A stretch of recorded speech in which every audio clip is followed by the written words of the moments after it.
This is a video for Kai, a 19-year-old college pitcher who is currently inside the pitcher lab and we're working with him. But a couple months ago, he came with his eyes full of tears. He came to me for advice. Basically what he told me was that he wouldn't be able to play the game that he loved for very long. He just didn't know if that was a possibility. He was throwing slow, he was playing bad, his body hurt. He just didn't know if he would be able to go out and play professional baseball. And so he asked me what he should do to give himself a chance to get to the next level.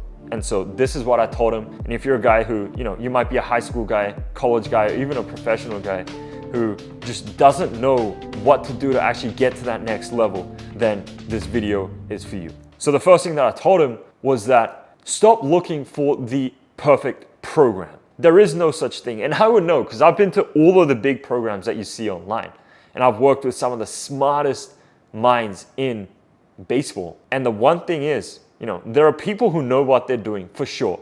For example, the guys inside the pitcher lab, our mechanical specialists. I mean, they're biomechanists who know what they're talking about. They have way, way, way more knowledge than me on mechanics, right?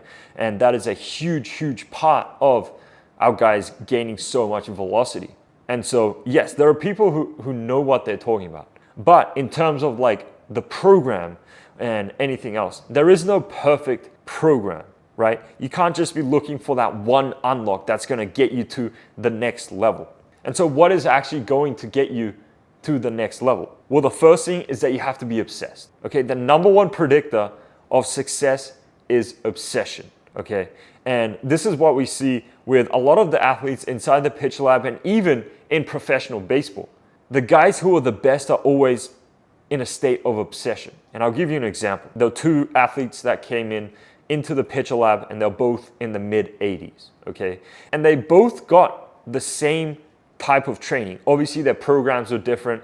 They had different cues, mechanical cues, everything like that. But one guy went on to be a mid-90s guy, while the other one went on to be like an upper 80s guy. And so what was the difference? Obviously, we can talk about their genetics and all of that, but let's just take all of that out for now. By working with these guys, there was such a big difference in how they operated, okay? And the first one was that the athlete number one was way more obsessed, okay? And what does this actually lead to? Well, an obsessed athlete is gonna send in a bunch of videos, right, for us to feedback and do mechanical breakdowns on him. And this would happen pretty much every single day because he knew once he signed up for our program, he wanted to get the absolute most out of it. And that's what we love, right? Those are the athletes that we love. The guys who are going to commit to putting in all of their effort into the program because, we can only do so much. We're going to do everything that we can to give you the best chance to increase pitching velocity and to get to the next level. But it's a two-way street, okay? And so this athlete, when you're in a state of obsession, this was his number one priority in life, okay? And so he's sending in videos, he's asking questions, he's getting a deeper understanding of what the pitching mechanics are, the type of programming he's doing all of this stuff, okay? Now, athlete number two, he was not obsessed. I would just say distracted. Okay, and so videos would come in a couple times a week. We would break down his mechanics, do this, but then it would revert, all of these things. And so the programming itself, the program is very, very good. So it did actually get him results. But if he had actually put in the work and been obsessed with it and actually made this the number one priority in his life, then he would have made much, much more progress. And focus is a superpower. It just is.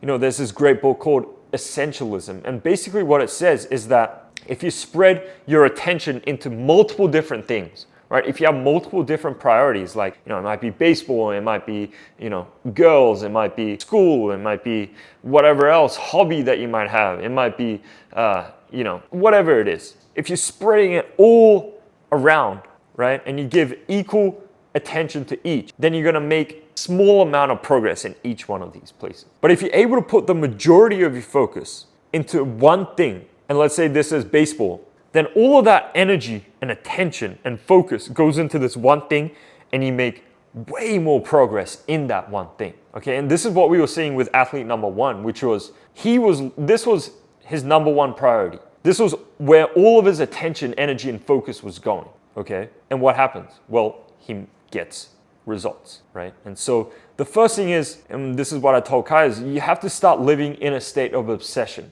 okay? And if you're not able to, well, you have to reassess if baseball is actually something that you want to do long term. Okay, if there are other things that are way more important than baseball, then I mean, the brutal reality is there are people out there where baseball is their number one priority and they are going to beat you every day of the week. And so the number one thing was that you need to make sure that baseball is your number one priority and most of your energy is going to go towards that. Okay, and that's like step number one, because that is the number one predictor of success and one of the most important things. Okay, now, the second thing that I told him was that you need to be doing the right stuff, right? There's no time for you to be wasting on, experimental different training and, looking up YouTube videos and pulling exercises out of those, or Instagram videos, or, taking bits and pieces from different places and meshing up a program. Like, you don't have time for that. Like, baseball is a sport where you have to get good very quickly, or the time you're going to be playing is very limited, okay? And so what I told him was, all right, you need to do the right stuff, okay? And by doing the right stuff is actually work with someone who knows what they're talking about. And this was before he was working with us at the Pitch Lab, and it wasn't even a case of, oh, come work with us. It was like, just go work with anyone. I didn't care if it's us. I didn't care if it's different programs. Make sure they have a good track record and that they actually care, okay? And not like a case where they're just gonna throw you into a coach who, never even played at a high level or coached at a high level, okay? Someone who actually cares, who knows what they're talking about, and has a good track record of getting guys better. Now, what he came back with was, oh, that's expensive. And I was like, okay, so you're telling me that baseball is the number one priority in your life. It's the most important thing for you, okay? And you're very, very serious about getting to the next level. And you've already told me that, but you're not willing to spend a little bit of money on training and doing the right stuff. You see where the disconnect is there? If something is your priority, your energy flows there, your money flows there, okay? And if you're not willing to spend any time on that or money on that, well, that's not a priority, because priorities are where your energy and your money flows. Wherever that's flowing is your priority. And so if you're, buying a bunch of, I don't know what, video games, clothes, random stuff, then that's your priority. And if you're not willing to actually invest into your baseball career, then I'm sorry to tell you, but that's just not a priority for you. Like my co-founder, Albertus Barber, right? Baseball is his number one thing and has been for his whole life. And what he did, and this is where I actually met him, was he sold his car to be able to get a chance to go to Driveline Baseball way back in the day when, it was very different to what it is now. It was a bunch of OGs. It was some of the smartest minds in baseball, Eric Jagers, head of pitching for the Mets. Rob Hill, head of pitching for the Dodgers.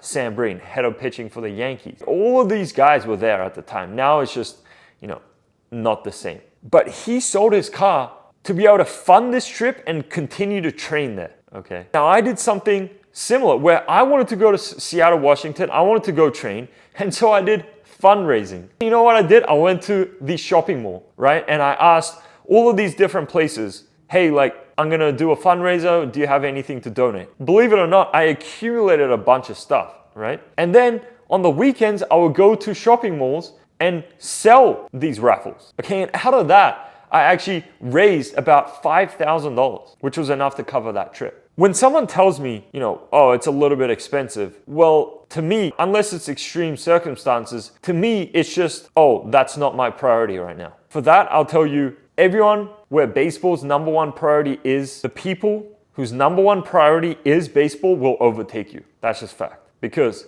the best of the best are willing to invest time, money, resources into their number one priority. They don't want to spend it on anything else. They want to just keep investing it into themselves. I'll give you another example. Travis Bazana is a good friend of mine, and he grew up in Sydney, Australia, and he was a number one overall pick in 2024, okay? And what did he do? He has invested so much time and money into baseball because that is his number one priority. He went to Driveline for a long, long time, right? It's Seattle, Washington, and for an Australian, that's not cheap, okay?